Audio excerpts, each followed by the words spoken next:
मैं अपने दोस्त के साथ हज करने जा रहा था। मेरा दोस्त एक अयाश आदमी था।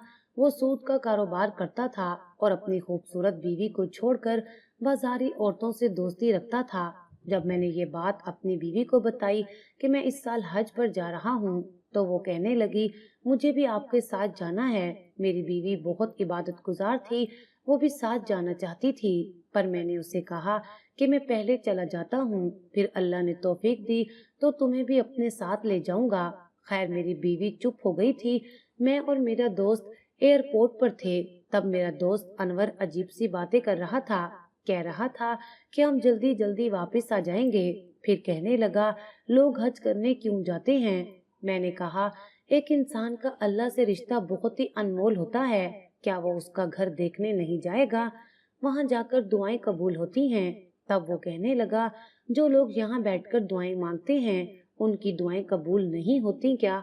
मुझे अनवर की इन्हीं बातों पर बहुत गुस्सा आता था। बस यही बात थी कि मैं किसी से दोस्ती कर लेता तो दोस्ती को तोड़ता नहीं था। ये मेरे कॉलेज का दोस्त था। अब तो हम लोग जवान हो गए थे, हमारे बच्चे भी जवान हो रहे थे, फिर भी मैंने इसके साथ दोस्ती रखी हुई थी। मुझे लोग कहते थे कि ये अच्छा आदमी नहीं है, ये काम भी बुरा करता है, इसीलिए माशरे में इसकी ज्यादा इज्जत नहीं थी। लेकिन उसकी बातों से मुझे गुस्सा भी आ रहा था और मैं अपने आप को कोस रहा था कि मैं क्यों इसे साथ लेकर आया हूँ। खुद ही आ जाता, लेकिन मैंने तो सोचा था कि शायद वहां जाकर उसकी हिदायत मिल जाए और ये ठीक हो जाए, लेकिन ऐसा कुछ होता हुआ दिखाई नहीं दे रहा था। कहते हैं कि जब इंसान सफर पर जाता है तो तभी उसके अंदर एक एहसास जिम्मेदारी आ जाता है कि उसने कोई गुनाह नहीं करना। वो बहुत ज्यादा मोहतात हो जाता है, लेकिन ये अभी से ऐसी हरकतें कर रहा था। एयरपोर्ट पे बैठे थे तो लोगों को देखते हुए उन पे तबसरे कर रहा था। कभी कहता, इसे देखो कितने खूबसूरत कपड़े पहन रखे हैं, तो कभी कहता, उस औरत को देखो कितनी खूबसूरत है। मैंने कहा, अब तो बस कर दो, तुम औरतों को देखना छोड़ दो। तुम्हें पता है ये सब बुरे काम हैं। तुम्हारी अपनी बीवी है, तुम्हारी बेटी भी जवान है। उसने कहा, हाँ है तो सही, लेकिन क्या करूं, घर की औरतें तो एक तरफ, ये जो इधर इतनी सारी खूबसूरत औरतें फिर रही हैं, क्या मैं इन्हें देख भी नहीं सकता? मैंने कहा कि हम हज करने जा रहे हैं, लेकिन जो तुम्हारी हरकतें हैं, हमें लगता है तुम्हें इसका कोई सवाब नहीं मिलेगा। इस बात पे वो हंसने लगा। मुझे लगा कि मेरे साथ बहस करेगा, लेकिन उसके बाद उसने कोई बहस नहीं की। लेकिन उसकी नजरें अभी भी इधर उधर जा रही थीं। फिर उसने अपनी जेब से सिगरेट निकाली। जैसे ही वो सिगरेट पीने लगा, मैंने सिगरेट नीचे फेंक दिया। दो चार लोगों ने भी हमें देख लिया। मैंने कहा, तुम ये कैसी हरकतें कर रहे हो? उसने कहा, फिर तुम्हें ये बात मुझे बतानी चाहिए थी। ये क्या किया तुमने? मैं सिगरेट के बगैर कैसे रहूंगा? मैंने कहा, जब तुम वहां जाओगे, वहां की बरकतें, वहां का माहौल देखोगे, तो तुम्हें ये सब करने का दिल ही नहीं करेगा। इसीलिए अभी से इसे छोड़ दो, अभी से ये सब कुछ तर्क कर दो। और मेरी दुआ है कि जब तुम वहां से वापस आओ तो तुम्हारा दिल इन चीजों की तरफ से हट जाए। लेकिन वो कारोबारी बंदा था। जब तक वो 15-20 सिगरेट नहीं पी लेता, उसका दिमाग नहीं चलता था। उसे तो अभी से ही ये सब कुछ सजा लग रहा था। लेकिन ये बात अच्छी थी कि उसने मुझसे कोई बहस नहीं की थी और कहा, ठीक है, जैसा तुम कहते हो मैं वैसे ही करूंगा। अब तुम्हारे साथ जो आ गया हूँ। मैंने कहा, शुक्र करो तुम मेरे साथ आए हो, मेरी वजह से तुम्हें तौफीक हुई है, वरना इतने साल से तुम्हारे पास पैसे थे, तुम पहले भी तो जा सकते थे। और फिर वो आगे से वो ही बात कह देता था कि इतना वक्त किसके पास होता है। मैं अपने दोस्त की बातों पर हैरान हो रहा था। असल में मैं उसे जबरदस्ती अपने साथ ले जा रहा था, वरना उसका कोई इरादा नहीं था। और अब ये सरे आम कह रहा था कि मेरे पास तो वक्त ही नहीं था, मैं क्या करता। जब हम लोग जहाज में बैठ गए तो उसने मुझे अजीब सी बात बताई। उसने कहा, मैं दूसरी शादी करने वाला हूँ। मैं पानी पी रहा था, पानी मेरे मुंह से बाहर निकल गया और मुझे खांसी आने लगी। मैंने कहा, क्या? लेकिन तुम्हारी बीवी तो बहुत अच्छी है। वो अक्सर मुझे अपनी बीवी के बारे में बताता था। मैं भी कभी घर जाता तो उसकी बीवी पर्दे के पीछे से मुझे सलाम करती और मेरे लिए खाने पीने का इंतजाम करती। कोई उसकी बीवी को दूर से भी देख लेता तो ये बात कह सकता था कि उसकी बीवी बहुत अच्छी इंसान थी। उसकी उम्र तो 40 साल से ऊपर निकल चुकी थी। अब उसे शादी करने की क्या पड़ी थी। मैंने कहा कि तुम्हें कौन रिश्ता देगा। उसने कहा, तुम्हें क्या लगता है रिश्ते शक्लें या उम्र देखकर दिए जाते हैं? आजकल सब पैसा देखते हैं। मेरे पास बहुत पैसा है। तुम्हें ये जानकर बड़ी खुशी होगी कि मैंने अपने लिए लड़की तलाश कर ली है। मैं तुम्हें उसकी तस्वीर दिखाता हूँ। उसने मुझे फोन पर एक लड़की की तस्वीर दिखाई तो मैं हैरान रह गया। मैंने कहा, ये तो बहुत कम उम्र की लड़की है। उसने कहा, क्या हो गया, छोटी औरत से शादी करना भी तो सुन्नत है। मैंने कहा, बड़ी औरत से शादी करना भी सुन्नत है। अगर किसी बेवा या मुतल्लिका औरत से शादी करो तो तब भी सवाब मिलता है। लेकिन ये क्या, तुम तो अपनी बेटी से भी छोटी उम्र की लड़की से शादी के ख्वाब सजाए बैठे हो। कहने लगा, जवान लड़की से शादी करने के बड़े फायदे होते हैं। मैंने कहा, मेरे दोस्त, कोई फायदे नहीं होते। जिसने भी तुम्हें ये बात बताई है वो तुम्हारा दुश्मन है। मेरी मानो तो ये इरादा दिल से निकाल दो। याद करो वो दिन जब तुम्हारी जेब में 50 रुपए भी नहीं होते थे, लेकिन फिर भी भाभी ने तुम्हारा साथ दिया। घर में कपड़े सी कर उन्होंने घर को चलाया। और फिर जब तुम्हारी किस्मत चमक गई, तुम्हारे पास पैसा आ गया, तुम्हारी बीवी बूढ़ी हो गई, तो तुम दूसरी शादी करना चाहते हो। दूसरी शादी करनी है तो किसी ऐसी औरत से करो जिसको जरूरत हो, फिर भी मैं तुम्हारा साथ दूं। उसने कहा, तुम मेरी बेइज्जती मत करो। जो मेरा दिल करेगा मैं वो ही करूंगा। तुम्हारी भाभी ने अगर मेरा साथ दिया तो दिन रात मुझसे लड़ाई झगड़े भी किया करती थी। बार बार कहती थी, कुछ करते क्यों नहीं, कुछ कर लो। पूरा दिन मुझे ताने देती थी कि तुम काम नहीं करते। मैंने कहा कि पागल इंसान, वो तो तुम्हें इसलिए कहती थी कि तुम कुछ करो, क्योंकि पैसे कमाना तो तुम्हारा काम था। वो मुझसे बिला वजह की बहस करने लगा, लेकिन मुझे पता था कि उसने किसी की भी बात नहीं मानी। वो उस जवान लड़की के पीछे पागल हो चुका था। उस लड़की से बातें भी करता था। इसका मतलब कि उनका चक्कर चल रहा था। अब तो शादी ही कर लेता तो अच्छा था, ताकि वो भी गुनहगार ना होती और ये भी गुनहगार ना होता। मैं अल्लाह से दुआ कर रहा था कि मेरे रब, ये मैं तेरा गुनहगार बंदा तेरे पास लेकर आ रहा हूँ। इसको तेरे घर में आने की तौफीक हुई है। अब तो इसके दिल से सारे बुरे काम निकाल देना। जब ये वापस आए तो इस तरह की कोई बात ना करे। इसके घर में जो औरत बैठी है वो बहुत अच्छी है। इसके लिए भी आसानी का मामला करना। इसकी कोई हरकत इसकी बेटियों के आगे ना आ जाए। यही दुआ करते हुए मैं जा रहा था। हम लोग वहां पहुंच गए। वहां का जो माहौल था वो बहुत पुरनूर मनाजिर थे, लेकिन अनवर के चेहरे पर अभी भी नागवारी थी। बार बार कहता था, बहुत ज्यादा गर्मी है, फिर कहता था पाँव जल रहे हैं, कभी कहता ये कैसे कपड़े हैं, कभी कहता मुझे सिगरेट पीनी है। उसने मुझे बहुत तंग किया और अभी भी उसके शिकवे शिकायत कम नहीं हो रहे थे। उसने तो यहाँ तक कह दिया कि लोग तो कहते हैं यहाँ पर आकर ऐसा लगता है जैसे आप जन्नत में आ गए हैं, लेकिन ये क्या, मुझे तो ये जन्नत जैसा माहौल नहीं लग रहा। मैं तो तंग आ गया हूँ। मैंने कहा, कुछ तो खुदा का खौफ करो। हम लोग मस्जिद नबवी में हैं और तुम इस तरह की बातें कर रहे हो। अब तो मुझे उस पे इतना गुस्सा आ रहा था कि मैं बता नहीं सकता। खैर, हमारे हज के दिन इसी तरह गुजरते गए। हमारे वापस जाने में कुछ दिन ही रह गए थे। बहुत सी जियारतें थीं जहाँ पर जाने से उसने इनकार कर दिया, जबकि हम लोग जा सकते थे। यही तो उम्र होती है हज करने की। इंसान चलता फिरता होता है तो काफी जियारतें देख लेता है, लेकिन वहाँ पर बहुत ज्यादा चलना पड़ता है। लेकिन ये तो हट्टा कट्टा होने के बावजूद भी एक जगह बैठ गया था और कहने लगा कि मुझसे नहीं होता। बस जो मरकजी फर्ज था वो तो पूरा हो गया है, मुझे किसी जगह पर नहीं जाना। उस वक्त हमारे पीछे कुछ लोग बैठे थे।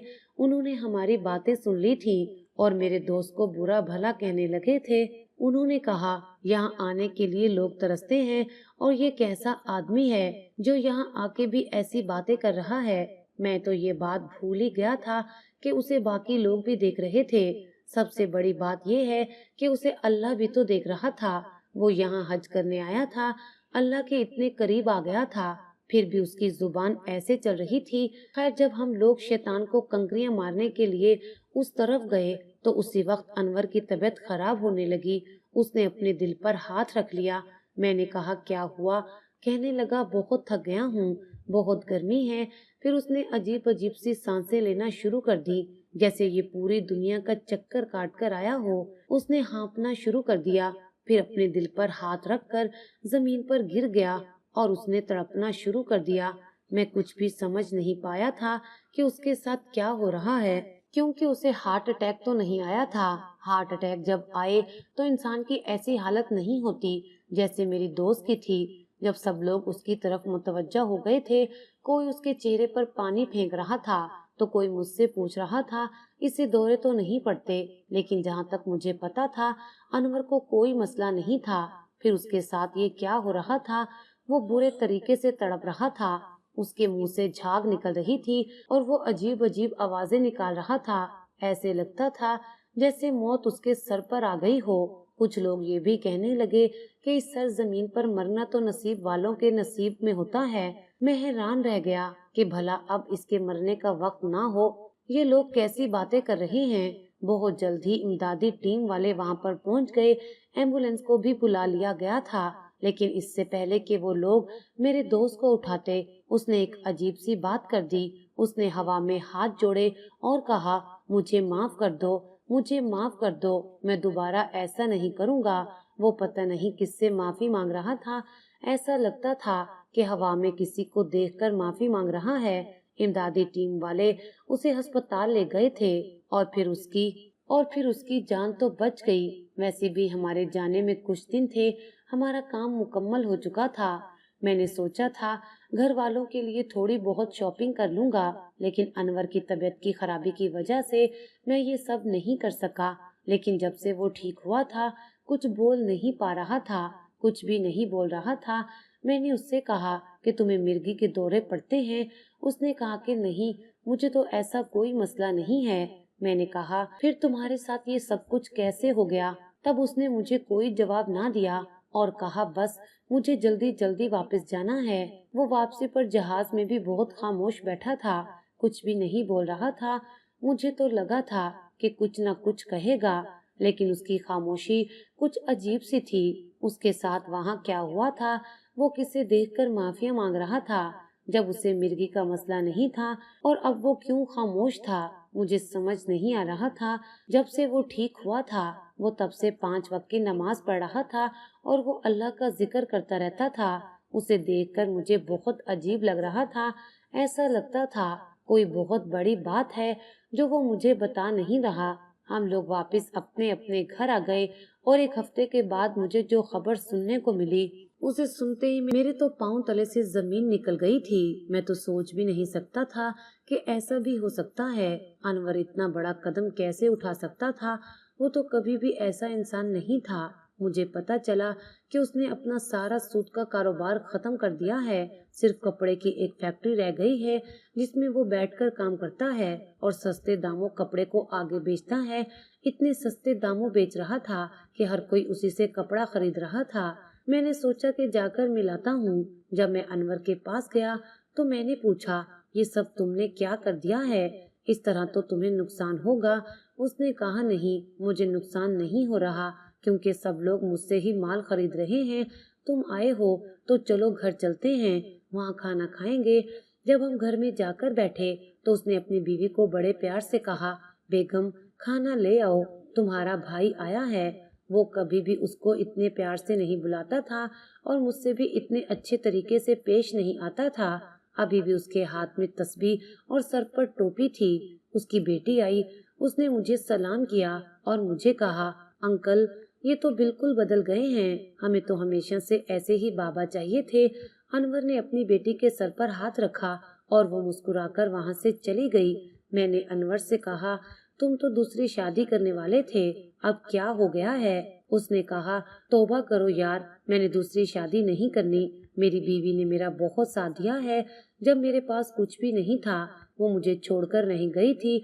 अपनी जवानी उसने सिलाई मशीन चलाते चलाते गुजार दी। अब मैं उसे उसकी खिदमत का ये सिला दूं कि दूसरी शादी कर लूं? ऐसा बिल्कुल नहीं होगा। मैंने सारे बुरे काम छोड़ दिए हैं। अगले साल फिर हज पर जाऊंगा। अपनी बीवी और बेटी को भी लेकर जाऊंगा। तुम भी मेरे साथ चलना और मैं अपनी भाभी को भी लेकर जाऊंगा। یعنی وہ میری بیوی اور اپنی بیوی کی بات کر رہا تھا۔ سارے بچوں کو بھی لے کر جاؤں گا، یہ سب جائیں گے انشاءاللہ، حلال کی کمائی سے جائیں گے، اللہ ہمارے لیے کوئی نہ کوئی سبب بنا دے گا۔ میں اسے دیکھ کر حیران رہ گیا، یہ تو بالکل ہی بدل گیا تھا۔ اب میری دعا قبول ہو گئی تھی۔ میں نے اس سے کہا، یار تو بالکل بدل گیا ہے۔ اس نے کہا، ہاں اب میں بدل گیا ہوں، میں نے سارے برے کام چھوڑ دیے ہیں، میں بہت سکون میں آ گیا ہوں۔ میں نے کہا، لیکن یہ سب کیسے ہوا ہے؟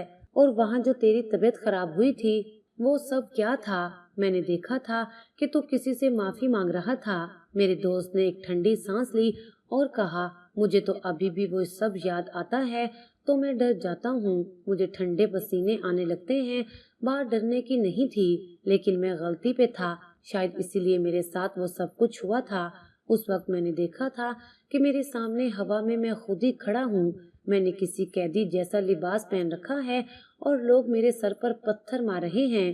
میری حالت ایسی ہے جیسا کہ میں ہی شیطان ہوں۔ لیکن پھر اچانک میں نے ایک بزرگ کو دیکھا جنہوں نے میرے سر پر ہاتھ رکھا اور کہا، ابھی بھی وقت ہے، تم سدھر جاؤ۔ پھر ساتھ ہی میری طبیعت خراب ہونے لگی۔ میں انہیں سے معافی مانگ رہا تھا۔ میں نے اپنے آپ کو شیطان کے روپ میں دیکھا تھا، کیونکہ میں شیطان ہی تھا، دوسروں کی بیٹیوں پہ نظر رکھتا تھا، سود خوری کرتا تھا، اپنی بیوی کی عزت نہیں کرتا تھا، حرام کے پیسے کماتا تھا۔ اس لیے شاید مجھے میری اصلیت دکھا دی گئی تھی، لیکن میں نے اسی وقت توبہ کر لی۔ اب میں دوبارہ کبھی اس رستے پر نہیں چلوں گا، میرا سارا کاروبار ختم ہو جائے گا، میں حرام کا ایک نوالا بھی اپنے گھر میں نہیں لے کر آؤں گا۔ یہ تو اللہ کا کرم ہے کہ میں نے اتنا کچھ برا کیا، لیکن پھر بھی مجھ پر کرم ہو گیا ہے، میرے گھر پر اثر نہیں پڑا، میری بیوی میرے ساتھ وفادار ہے، میرے بچوں کی تربیت اچھی ہوئی ہے، میرے بچوں میں حیا ہے، تمیز ہے۔ یہ سارا کچھ میری بیوی کی وجہ سے ہوا ہے، اس لیے میں اسے چھوڑنے کا تصور بھی نہیں کر سکتا۔ تو بے شک میرا فون دیکھ لے، میں اب کسی لڑکی سے بات نہیں کرتا، میں نے سب کو بلاک کر دیا ہے، بس اب یہی میری زندگی ہے، اور اللہ نے اگر مجھے توفیق دی تو میں ہر سال حج پر جاؤں گا اور دوسروں کو بھی بھیجنے کی کوشش کروں گا۔ وہاں جا کر مجھے بہت اچھا محسوس ہو رہا تھا، لیکن اس وقت میرے سر پر غبار سوار تھا جو اب اتر چکا ہے۔ جو میرے ساتھ ہوا ہے وہ معجزہ ہوا ہے، شاید میں کسی کو بتاؤں تو کوئی میرا یقین نہیں کرے گا، لیکن میں ابھی بھی آنکھیں بند کرتا ہوں تو وہ منظر میرے سامنے آ جاتا ہے۔ میں نے اسے کہا کہ مجھے تجھ پر یقین ہے، میری آنکھوں میں آنسو آ گئے تھے۔ میں نے کہا، اللہ اپنے بندوں کو کبھی بھٹکنے نہیں دیتا، اگر بھٹکے ہوئے بھی ہوں تو ان کو کسی نہ کسی طرح اپنے پاس واپس بلا لیتا ہے، کیونکہ وہ ہم سے 70 ماؤں سے بھی زیادہ پیار کرتا ہے۔ آج میں یہ کہانی سب کو سناتا ہوں تاکہ باقی لوگ بھی اس کہانی سے ہدایات حاصل کریں۔ سچ کہوں تو مجھے انور کو دیکھ کر بہت ہی خوشی محسوس ہوتی ہے، وہ دوبارہ برے راستے پر نہیں آیا اور مجھے نہیں لگتا کہ کبھی آئے گا۔